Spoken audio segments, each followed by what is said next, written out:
I've had a fucking hell of a week. The new Doctor's been having me go through all of the records of all of the trans crew members to give her the dead names. I don't know why. She said it was important. It's surprisingly easier than you think it is, though, because the computer on board the Enterprise is surprisingly transphobic. and deeply oversteps GDPR guidelines. Oh yeah. Yeah, you want a picture of anybody in the universe's face. It's got it. See, the way that I got around it, because she also approached me and she said, I need you to go into the memory banks of the holodeck and basically get me everyone's fantasies from like the last 6 months so that I can use them against them in a psychological setting. To which I was like, isn't that Councillor Troy's job? And she says, well, yeah, on paper, but have you ever seen her work? Now Guinan's here. So she's on maternity leave at the moment for 45 minutes. So so I did that, but obviously I don't want her seeing mine, despite the fact we have gone on many rambling long conversations about how I hide my true intentions inside the holodeck behind what is a middling Dixon Hill adventure. Quite easy to solve. I'll lay in some clues throughout the rest of the season, and by the end of it you'll be able to tell me that Big Shugs was obviously the murderer, because it only contains 3 characters: Dixon Hill, dead. a body, and Big Shugs. And it's set in a shack in the Mojave Desert. So it's not that hard. But anyway, I'm just waiting for her to crack that code. So when she will, eventually she'll get to the point where all of the people included in that fantasy, I've actually just put her face on so that she can take from that what she wills and then never speaks to me again. That's a good plan. See, fortunately, none of the really sick stuff that I get up to is in the holodeck, but I do have to go and help Riker get rid of some puppies later. New 10 Forward's looking good though, isn't it? It is. That reminds me, Crusher asked me to give Guinan a tenner if she managed to talk him into not going. I don't know what that's about. That's all she said. Which is weird, because Dr. Crusher gave me a tenner to give to Guinan to convince him to do it. And if you've ever wondered why does Guinan have to wear such big hats, it's because of how many faces she has.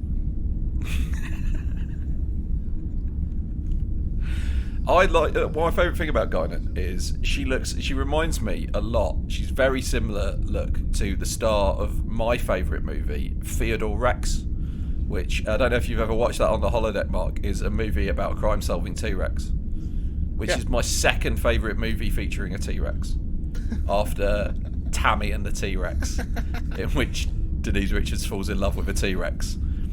We run bad movie nights down on the holodeck. It's a lot of fun. I've actually turned the plot of Theodore Rex into an immersive experience in the holodeck. Starring Dixon Hill. Yeah, exactly. But the idea is that you play the T-Rex, so you think it's a fun action police comedy about a policeman who's also a dinosaur, but it's actually all about anti-dinosaur racism. And should the dinosaur join the cops? Because we all know that the natural enemy of the dinosaur is the police. So it was a tough week, and Pulaski was all over me, all over my shoulder, looking over, making sure that I was doing it right. It was quite awkward, to be honest. She's weird, and I don't like her. It feels. I don't know if I can put my finger on it, but it feels like she's been lazily written. Yeah. Like almost as if somebody took a pre-existing beloved character and just slapped a new name and gender on them and shoved them on our ship. Yeah. And then thought, now we're going to have to devote 5 minutes of this episode to explain why an actor who didn't want to leave, whose character is intrinsically related to a character whose actor did want to leave, is in fact going to be allowed to stay on the ship, despite it making very little sense whatsoever. Yeah, and then equally, it also does raise the question of why the other actress who did want to leave had to be murdered. Yeah. She plays the body in the Mojave Shack.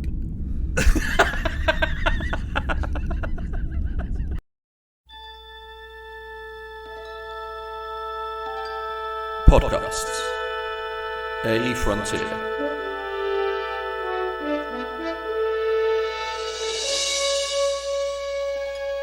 These are the voyages of Mark and Ellie.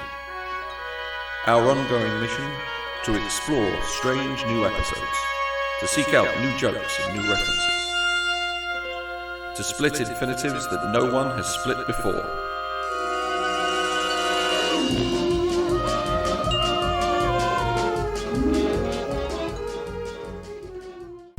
So yeah, no, this episode, well, this felt like actual Star Trek: The Next Generation in a lot of ways that we haven't had before.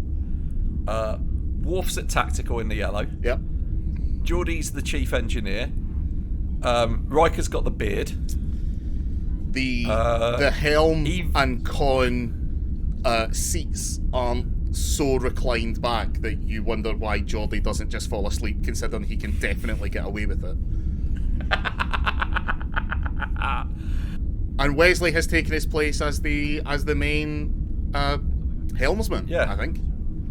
And got a decent haircut. Yeah. And yeah, in general, like the camera moves around more, the cinematography's better, everything just looks better and nicer. So, anyway, welcome to season 2 of Star Trek: The Next Generation. The cinematography already a marked improvement. Yes. At absolutely. one point in this episode, they use a camera crane, which is allegedly the only time it's ever used in The Next Generation, apart from one other time in the 5th season. Right, okay. That's And I read that on Memory Alpha, and I sat for a good 3 to 4 minutes trying to remember when there was a camera crane in this episode. Is it? Okay, I think I know when it is. We see a shot of Wesley standing at the window of 10 forward from outside. Is the camera on a crane as it angles round? Yeah, that makes sense. Yeah, because they'd film that as an interior. Yeah. And then composite it onto a model shot. Yeah. Yeah, and we've got Guinan's on board now as well. That's good that she appeared out of nowhere. Quite a central character. Just popped on. Where did they pick her from? And refused to answer any questions about her backstory, which I'd like to say is deliberately being mysterious. But given that there's still a lot of the same writers from season 1, they just haven't bothered. Yeah, agreed.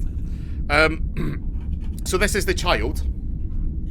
Before we start, do we want to discuss the Gates McFadden hole in this? And what allegedly has occurred, according to Gates McFadden. All right, I guess because this is a season into season, so that there would have been drama happening in between. The fact that you've asked that question means that you already know a lot more about it than I do, so I'm more than happy to defer to you on this. I was looking into what happened, and basically Gates McFadden was fired. Right. She was fired because backstage she was a vocal critic of the sexism in the writing of the show. So to prove her wrong, they got rid of her and just replaced her with another woman. And to be fair, Mark, as well, absolutely. Look, there were some problems in some of the episodes in season 1. I'll give you that. But I guarantee you that going forward, there's going to be nothing troubling or sexist that could possibly occur in season 2. So, without further ado, let's discuss this episode in which Deanna Troi becomes mysteriously pregnant without her consent. Yeah, right. So I'm gonna because one of the criticisms of this show is that a lot of people don't watch the episodes along with us, and we very rarely actually tell anyone what the plot is. So yeah, the plot of this film is the Enterprise is cracking along. on its ongoing mission, and a little weird ball of light flies inside the Enterprise through the outer hull, which seems dangerous, into the inner hull of Council of Deanna Troi. And I've got in my notes, it goes right up Troy. It's and that's not us as two dickhead wannabe edgelord comedians making a joke. That is legit what happens. The thing flies in, it flies under her covers, and then the camera continues to pan up as it gets closer to her body so that we can see her face. It's actually quite weirdly graphic. Yeah. It actually made me quite uncomfortable. Yeah, it's like I'm not going to tell anyone how to do their job. No. But if I was writing this, I would have had Troy asleep on her back and had it come in and like go through the belly, into that way, rather than it does come up the bed in a way that very much implies, like if it can go through the side of a ship, it can go through the side of a Betazoid. Yeah. That's actually in Sun Tzu, the revised edition. And then I guess what else do you do? Like, because my immediate thought would be to show the light come in from its point of view, look at Deanna Troi, and then cut away to something else, and only later discover that she was pregnant. The problem is that kind of itself raises further questions, which I don't think the writers of Star Trek: The Next Generation were willing to answer. So they were like, no, let's do some light non-consent. To which one of the Harvard-educated writers in the back, who's written for SNL, goes, "Light, yeah, that's good. That's funny." so she's preggers, right? And in the meantime, the Enterprise crew are doing a pretty standard Enterprise thing. They have to pick up some vaccine from a place. Well, it's samples of a deadly virus that could be used to develop a vaccine. Is the plan. They're taking it from where the plague is running riot to a medical facility, and they've got a bunch of different samples to transmit. And the important thing is they've all got to be kept in stasis, because if any of them get out, it will wipe out the entire crew. Yeah, because this thing's like COVID 1 million. Yeah, it will fucking annihilate everyone. And so Geordi devises, as new chief engineer LaForge, devises a sort of containment unit for it.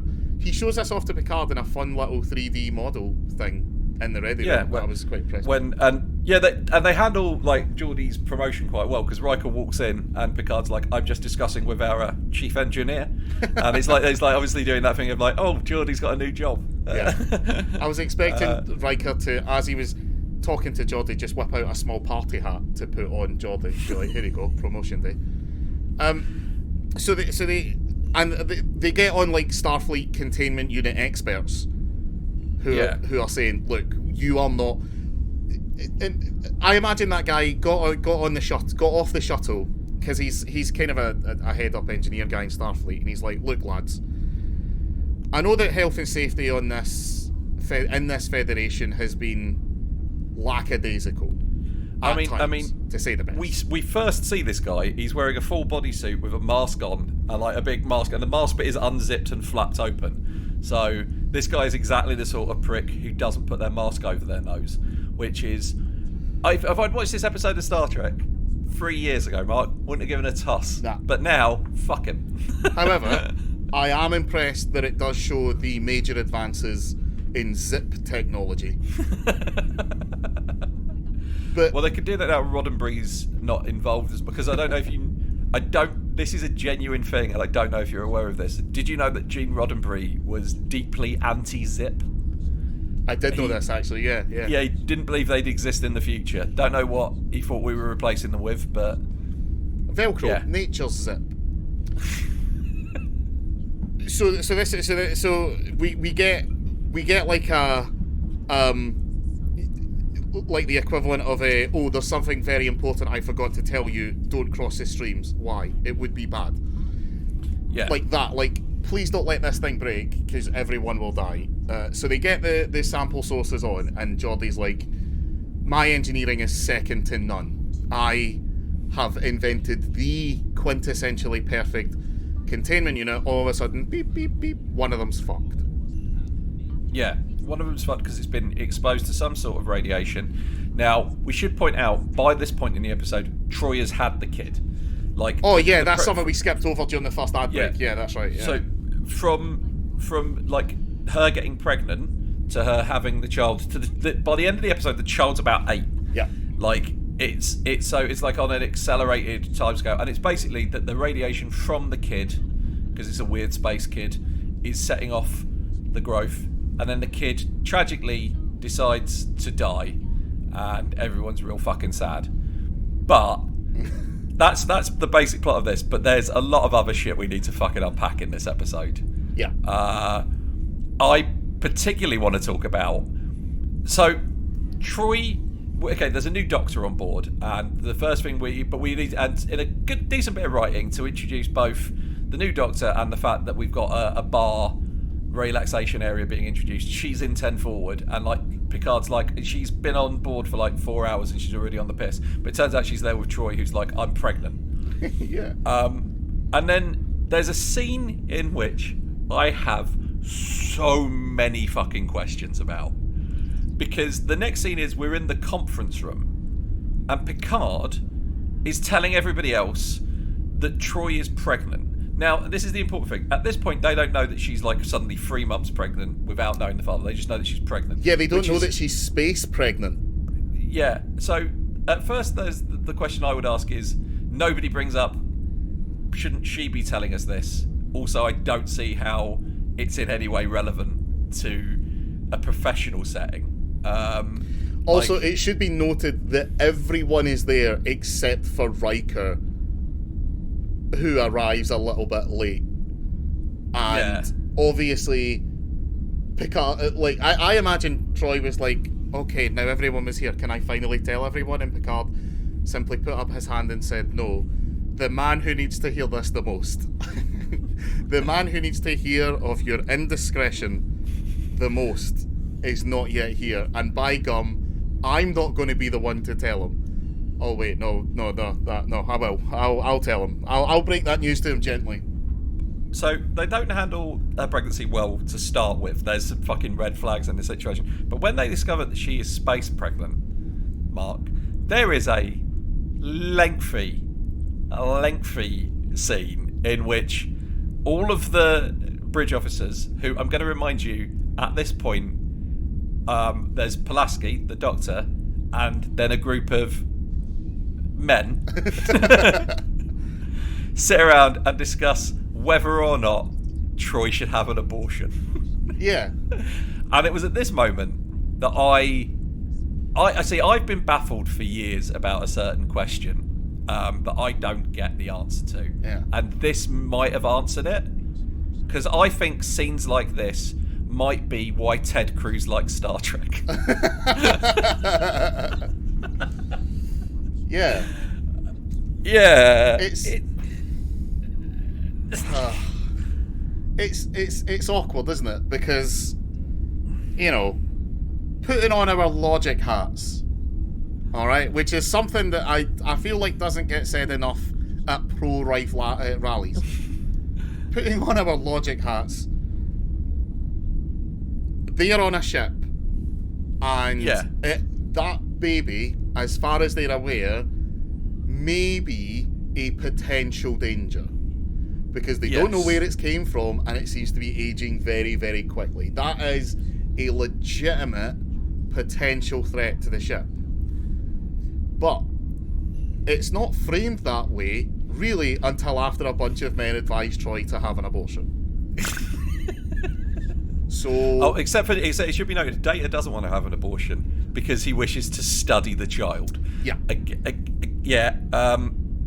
There is a scene in this episode, Mark, where the child is being born, and Worf and a security team arrive at sickbay, which I want to repeat that, right? Worf and a security team arrive at sickbay. To put that another way, Picard wants to station armed guards at Troy's vagina. Including bigger, stronger Worf.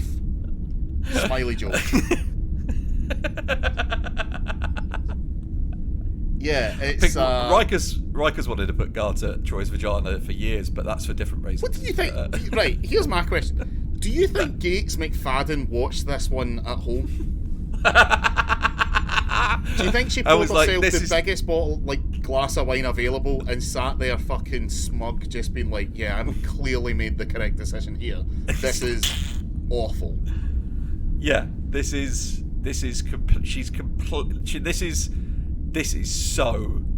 so completely in the right here. This episode is more sexist than the sexist episode of the last season. Yeah, I think so. Yeah. So also, Worf. We need to discuss how keen Worf is to kill a baby. It's like he's got a checklist of things he's never killed. Never killed a baby. But there's some Klingon Hall of Fame. Does his list include old man? They've got a list. It's you've got to be able to kill it, and it's also got to be for a good reason. Yeah. And nobody ever gets baby.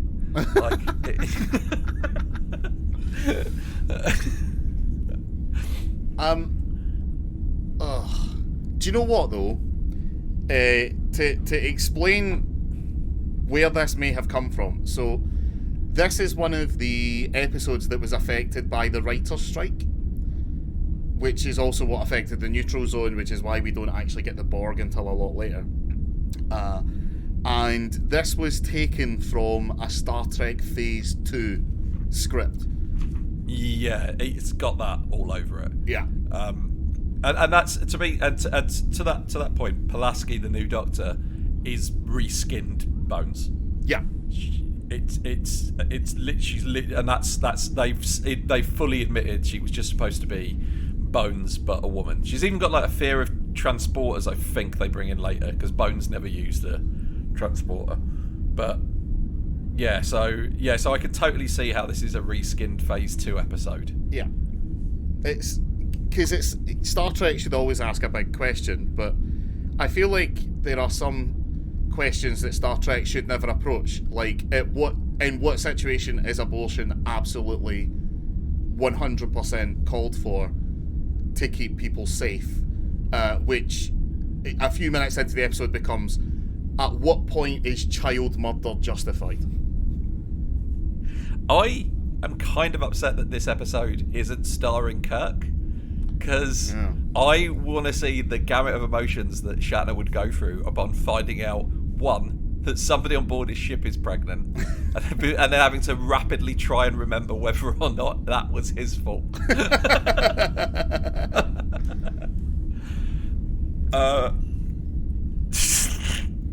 So the little baby is born. Yeah, the little baby ends up growing up real fast. Yeah.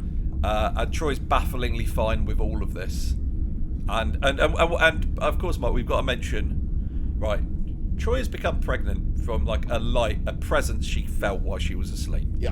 She doesn't know what it is. She is half human, but half betazoid. Yeah. The child comes into this world, she's bafflingly fine with it. It's a 36-hour pregnancy, and there's no pain during childbirth. Yeah. Right? And under those circumstances, Mark, I think we can both agree that it is not proper to name the child Ian.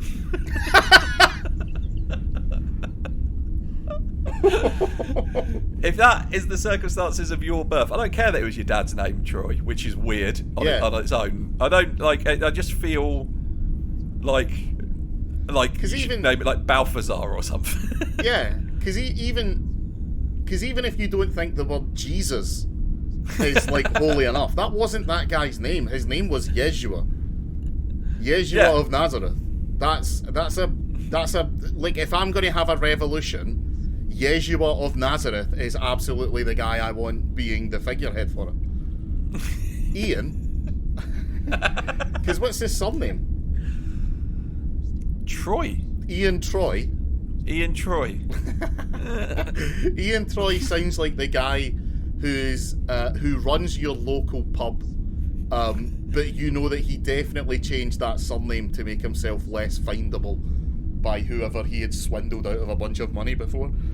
See, I think Ian Troy is the guy who comes along and like tries to bust you for not having a train ticket. Like it's like I can just see Ian Troy on a little name badge. Hello, my name's Ian. Just here to check that you've paid your fare. No, yes, I'm a star child. Because in real life, occasionally you find that a name does make something. And my favourite name in the history of names is the guy who, ostensibly created Dungeons and Dragons. Oh, yeah. Because you think, guy who created Dungeons and Dragons, guy who basically created modern fantasy by running on the coattails of Tolkien. J.R.R. Tolkien, of course, Jolkin, Rolkin, Tolkien, a phenomenal name, right? You have to follow that up. You can't have you can't have a Roy Smith be the guy who takes that on. So he made the correct decision. The guy who created Dungeons and Dragons is, of course, Mr. Gygax. Gary Gygax. Perfect. Because if he'd called himself Caleb Gyfax, I wouldn't have had it. Are you familiar with the Sandal of Gygax? No. It is a relic that is taken every year to GaryCon and given to a new person to keep, and it is a sandal in a glass case. And the story behind it is, prior to Dungeons and Dragons, Gary Gygax was a cobbler. Yeah. And he made shoes. And he was halfway through making a pair of sandals when he got the latest checks in from Dungeons and Dragons and realised that he was now making enough money off of D&D that he didn't have to make sandals anymore. So he stopped making that pair with only one shoe. That's phenomenal. That's amazing. Yeah, I think Joe Manganiello had it for a year. Because it goes to the actor from Spider-Man, Joe Manganiello, is that his name? Yeah, he's a massive D&D player. Yeah. His character Arkan the Cruel is in one of the books. So it's one of my all-time favourite things that it's like a real, because it's such a stupid thing and it's such a clearly D&D idea. We've got a magic shoe. How successful and famous do you think I have to be before my character Simon the Blinder, who originally started out as, what was his name? Simon the Unimaginative. Simon the Unimaginative, yeah. And then decided you want to blind everyone. Yeah, we discovered that the best strategy in D&D is to aim for the eyes. Because if you don't hit the eyes, you'll at least hit the face. Exactly. To get us a little bit back on track, Riker creepily watches the birth from the door.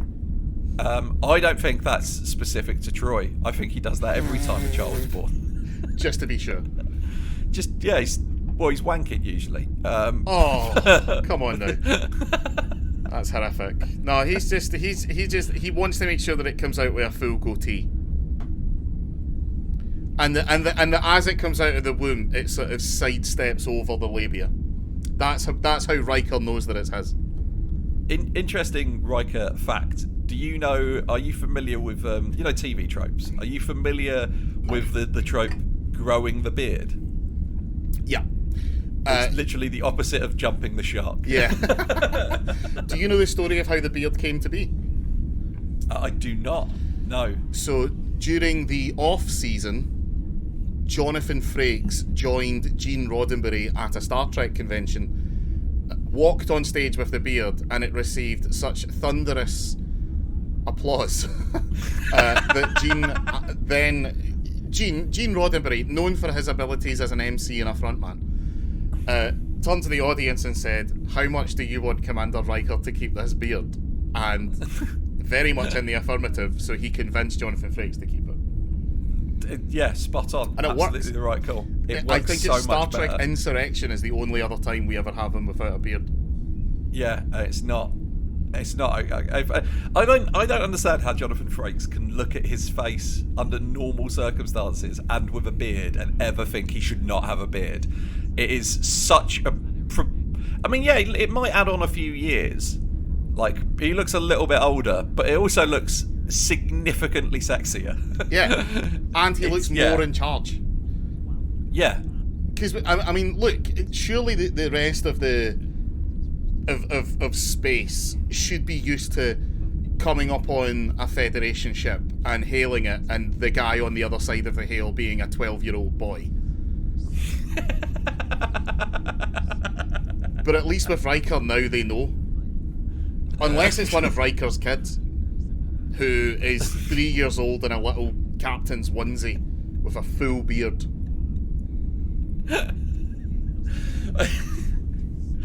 I just got this idea now that, like, at some point, like, they're going to leave Wesley in charge of the ship, and before, like, he walks off, I just want to see Riker take the beard off and put it on Wesley's face.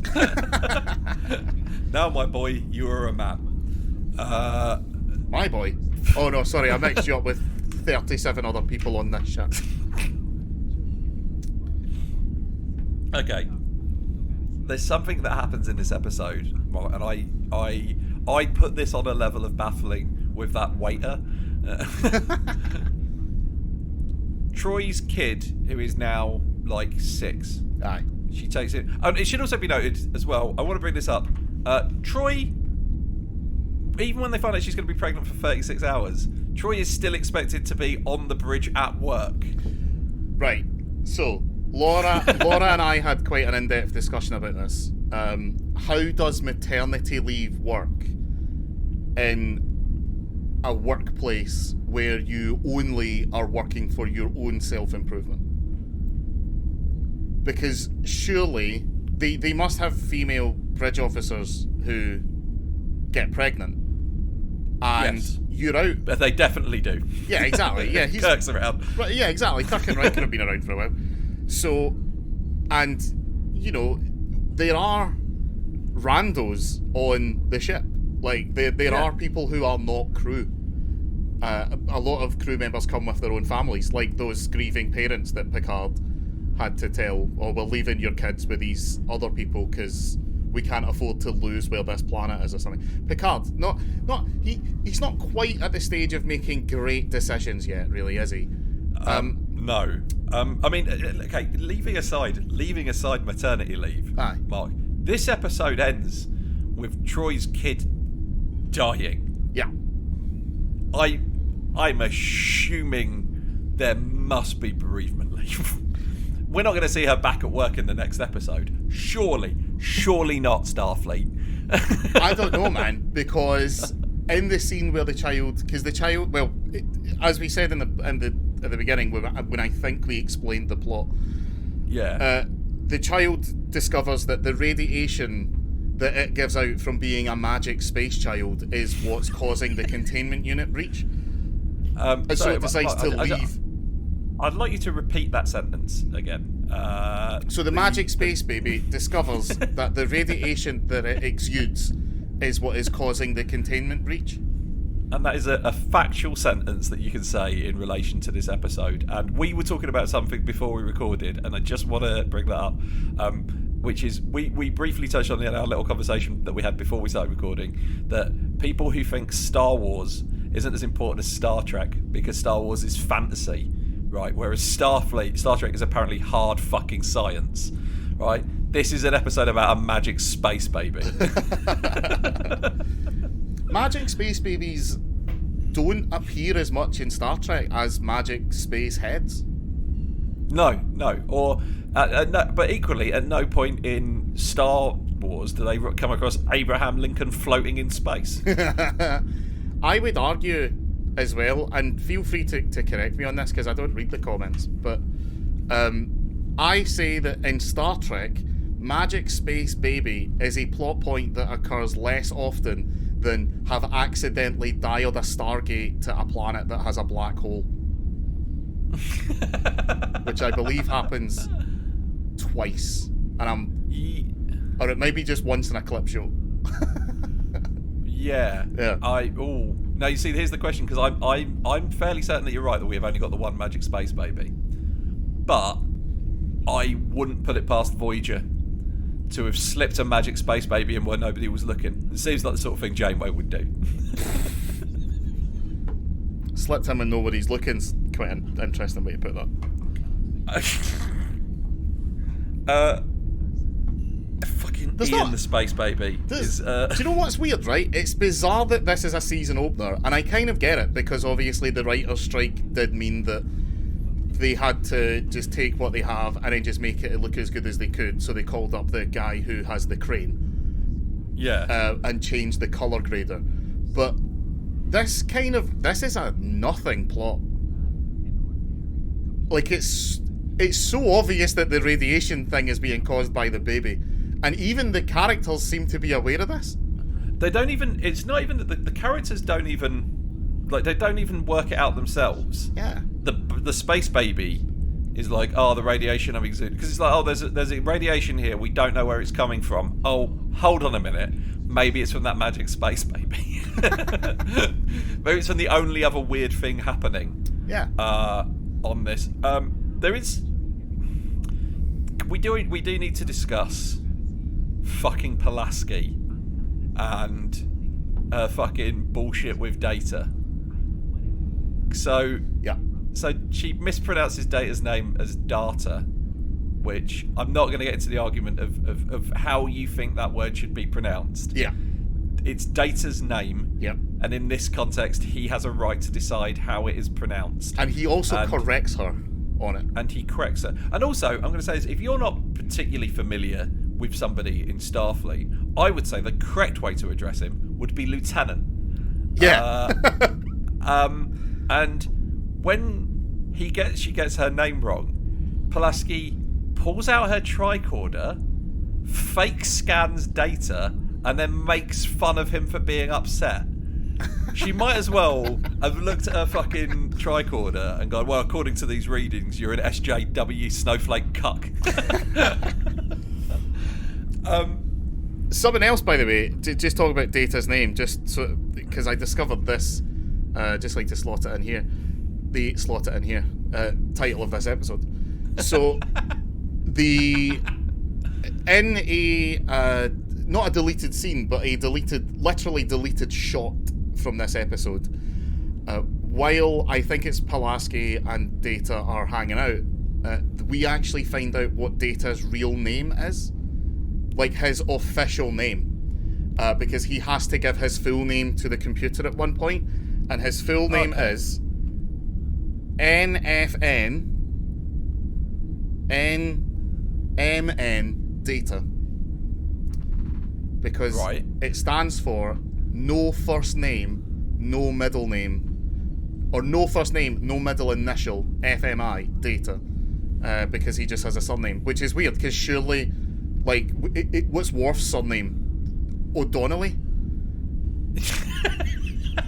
Like, what a terrible fucking filing system. I don't have a middle name. Worf's surname is Worf, because he's Lieutenant Worf. No, Worf, is it like Icelandic? Is it Worf? He's Worf, son of Moog, isn't he? So is it like Icelandic? Is his surname son of Moog? Moogson. Or is his surname Worf? His first name's Ian. His first name's Mario. Mario Worf. How is the filing system for personnel on Starfleet not set up for literally not even I'm not even going to go with not even alien names, but any name that falls outside of the very specific Western naming convention. Because would Anton Chekhov, I don't know really how Cyrillic works, the Russian written language, but isn't their A different from our A? Yeah. And wouldn't his name be something like that and then anglicized to Anton Chekhov? And is it Anton? Is that his first name? No, yeah, it's not, I think so. No, it's Anton Yelchin played him. Oh God! Oh fuck! It's Pavlov. Pavlovchik. Yeah, sorry. But if you're Icelandic, your surname is literally, it's either something son or something daughter, and it's just your parents' name. Yeah. So their phone book is like it's done by first name. Yeah. It's not. So that's that I don't. It seems weird that would have been a thing, and nobody in the room was like, haven't aliens got weird names? Yeah, and Elon Musk's kid, who's clearly still alive by this point in the 25th century, telling everyone that his dad invented Twitter. Yeah. Where does that come in? Oh, God knows. He's going to let Trump back on, isn't he? I don't know. I personally, if we're getting into, I mean, we're two men in our like mid to late 30s, so inevitably any podcast we do will eventually swing round to conspiracy theories about cryptocurrency. But I reckon, much like his stunt earlier this year when he sold a bunch of Tesla stock, immediately, allegedly, to save myself some hassle here, allegedly it was immediately before the stock price was probably going to drop anyway, as like a stunt to make himself look better. I think he realises that Twitter is an absolutely unsustainable financial model and is buying it simply as a giant write-off. I wouldn't put that past him. Yeah. I genuinely wouldn't be stunned if Elon Musk, of all of the billionaires, is the one I think is most likely to turn out to like it's entirely a house of cards, and there's nothing. He's got nothing to show for it, and it's all been like moving money. Like I wouldn't be stunned if it's a Ponzi scheme in the highest regard. And I will say, when I say of all of the billionaires, I'm not including Donald Trump, who I don't believe has ever had a net worth of over $1 billion, except for the period when he inherited it from his dad, up to when he lost it. That's yeah. It was a downward slope, and he's never been back up above that number. It's a period of time that we call the lifetime of Ian Troy. That's how long he was a billionaire for. The man went bankrupt running a casino. Yeah. I don't know how that's possible. So, yeah, well, so Pulaski's a fucking dickhead. Yeah, straight up. And possibly, I've seen some stuff online where like people read her as a TERF. Yeah.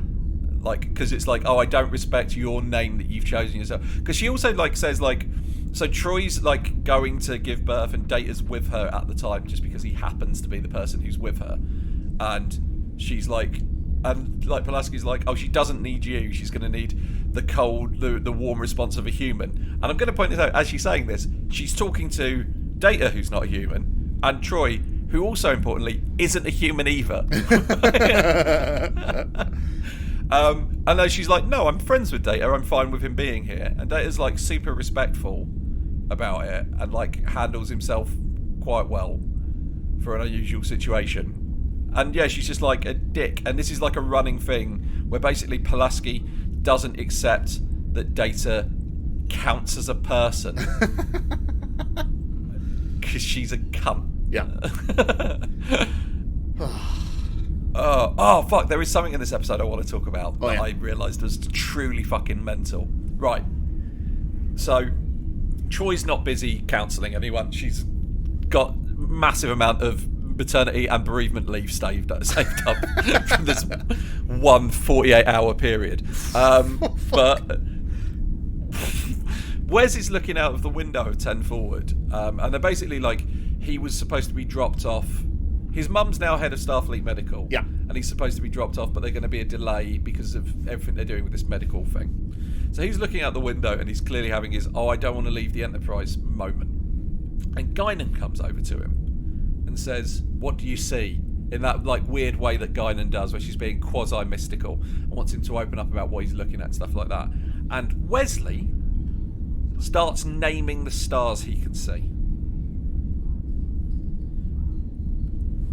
I want to point out, for those who don't understand why I find this strange, on Earth we can point out the stars because we know the constellations and we've seen the night sky and they're all in the same place.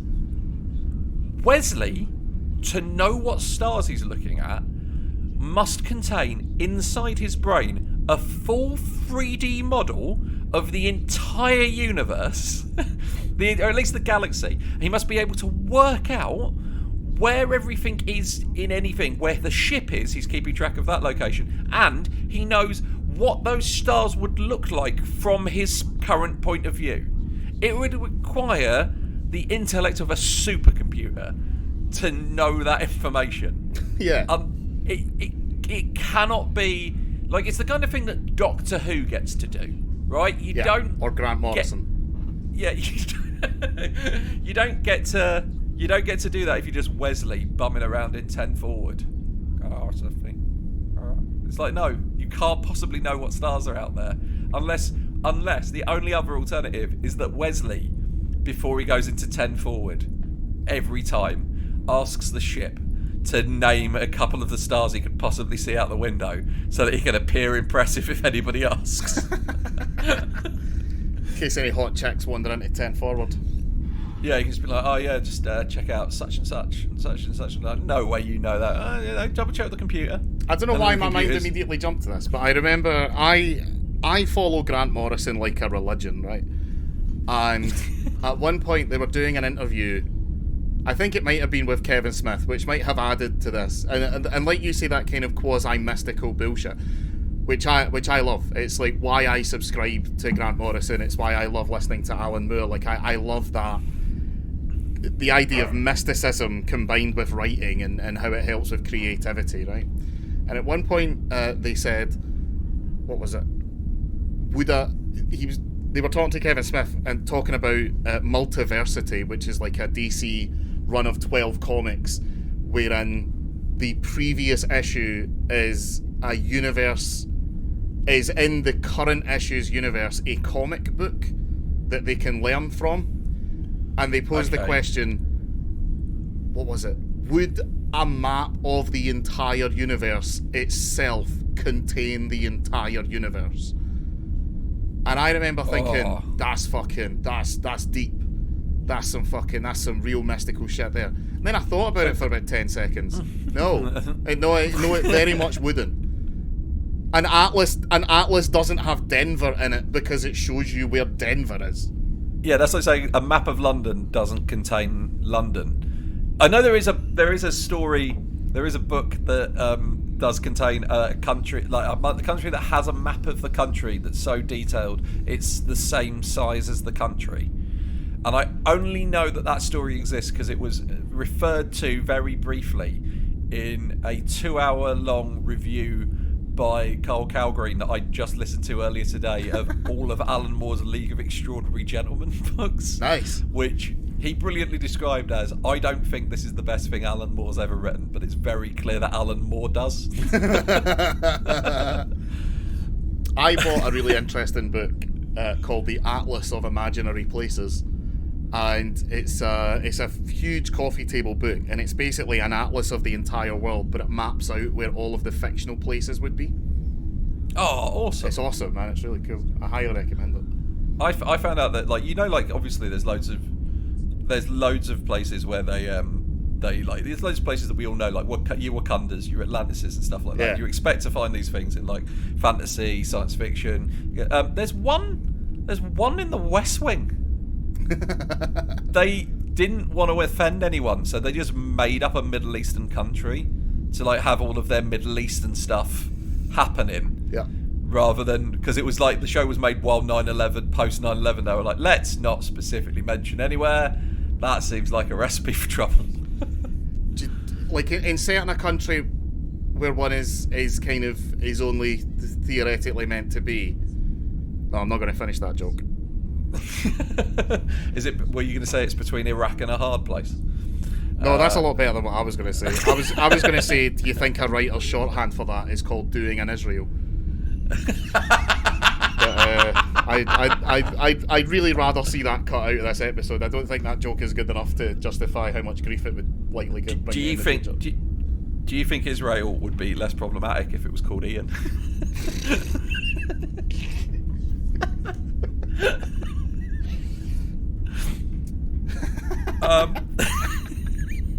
Ian Troy. Who does she name him Ian after? Just her uncle that's in the Masons. Oh, Dad, right? Okay, that makes sense. Yeah. Lux, there's I don't like when she gives birth, there's no pain, and the doctor's like, "Oh, is this usual for betazoids?" And she's like, "Not according to my mother." And I just want to say, of course, Luxana Troy is exactly the kind of narcissistic bitch who constantly tells her daughter, "I went through 19 hours of painful childbirth to bring you into this world," and then probably follows it up by calling her ungrateful. My parents have threatened my brother and I to end conversations that they know exactly where and this is the key part, how we were conceived. And I know enough about conception that I'm like, if you have to specify a how, it means it was fucking weird.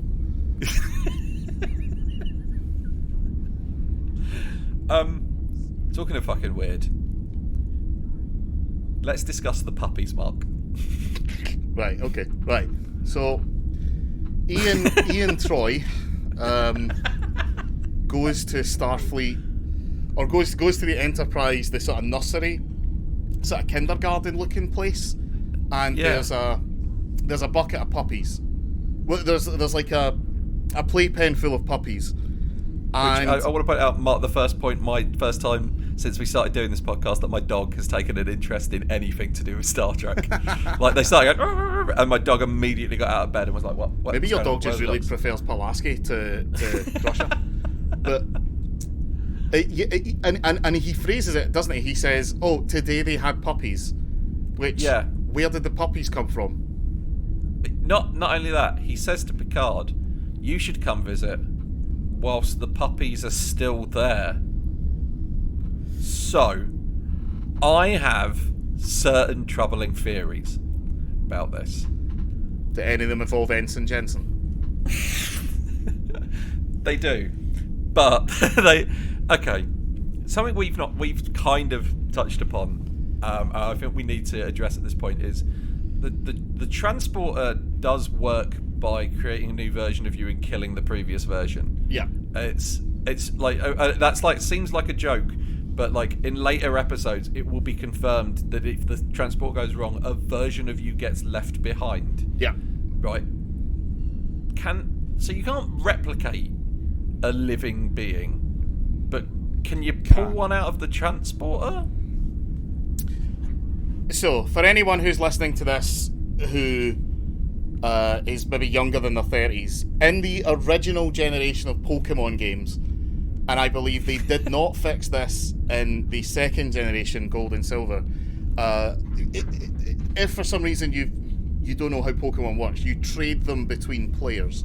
And you do that by hooking your Game Boy with your copy of the game via an almost USB-looking cable to another Game Boy with another version of the game, and you trade them back and forth.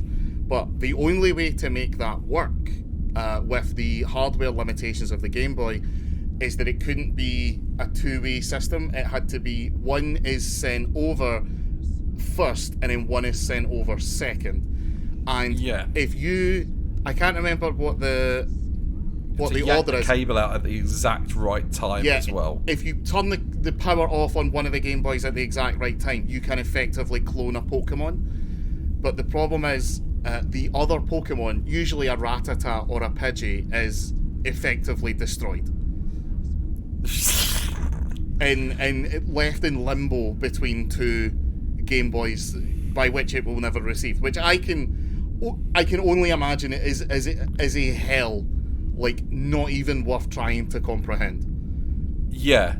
Like it's I have no mouth but I must scream. You're constantly forever stuck as a digital ghost in the null space between systems until eventually, by some good fortune, wherever you are gets overwritten. Yeah. But until that day comes, it's just... And it's all good and fun thinking about that for, like, electric mice. Yeah. Or psychic cats. But when you put puppies in the mix... And specifically, I think we've got to mention, specifically, like, Golden Retriever, Labrador, absolutely incredibly cute puppies. Like, top-notch puppies, which I guess also brings to heed the question, what is pedigree breeding like in the 25th century? And are they essentially... Have they just decided to just go full eugenics on it? They're not rescues, which you'd hope they would be. Okay, I know somebody listening to this might be thinking, well, obviously they're puppies, they grow up to be full dogs, and they're the pets of people on board the Enterprise. You can't have a pet dog on a fucking starship. Where do they walk them?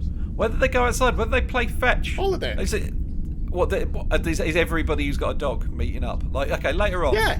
like Data's got a cat. I'll buy that. Yeah. I'm fine with that. I see how that could work. I don't think it's fair.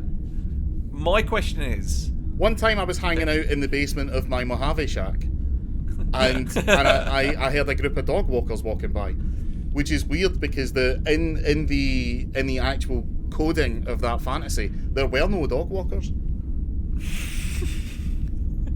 Oh no, I put those in. But I can only assume that those puppies are spaced, or they're just taken away after the kids have had a chance to play with them. They take them down to transporter room 3, just put them in a bag, hand them over to O'Brien. They don't say a word. He knows what's got to be done. And he just scatters their atoms across the spaceways. First proper transporter room appearance of Transporter Chief O'Brien. Yeah, we got him doing some great transporter acting.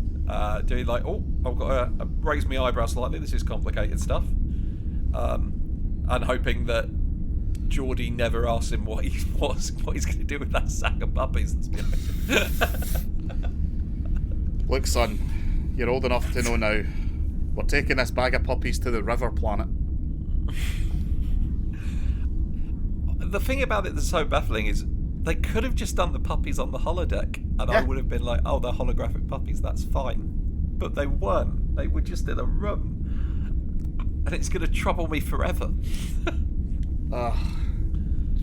All in all, it was fine. Yeah. It was a bit of a non-episode to start a season with.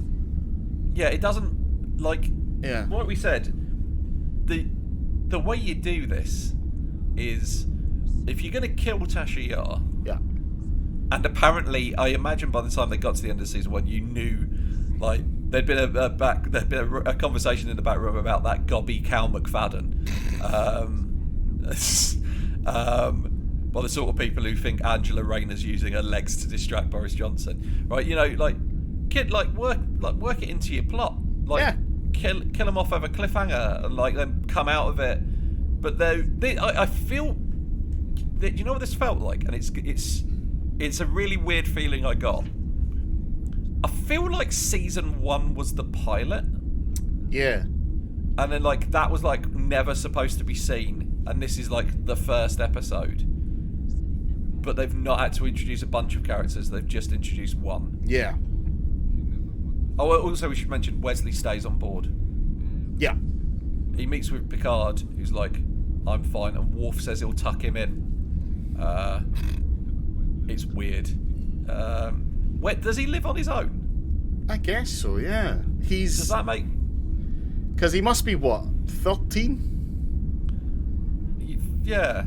Is Wesley's quarters like the party quarters, then? Will there ever be an episode, I imagine a Geordie episode, where we explore the age of consent? You say a Geordie episode, but Picard clearly says that Riker's in charge of making sure Wesley grows up to be a real man. Oh, that's right. So we've seen that already. Yeah. Yeah, it's like, right. What that consists of, one of the most important lessons, is Riker goes to the holodeck and he loads up his program that is specifically for spotting the age of consent, and he loads up 2 identical looking women, and Wesley's not allowed to leave until he works out which one of these is the day before their 16th birthday and which one is the day after. And they can only answer yes or no questions. Computer, right. Load up program Jailbait Volume 6. and then he turns to Wesley, is like, you don't want to know what the other 5 were like.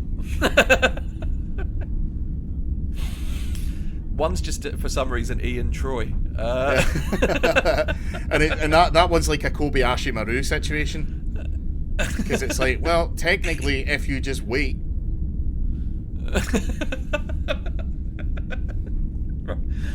Right. Well, that was know, that mate. was that. That was that.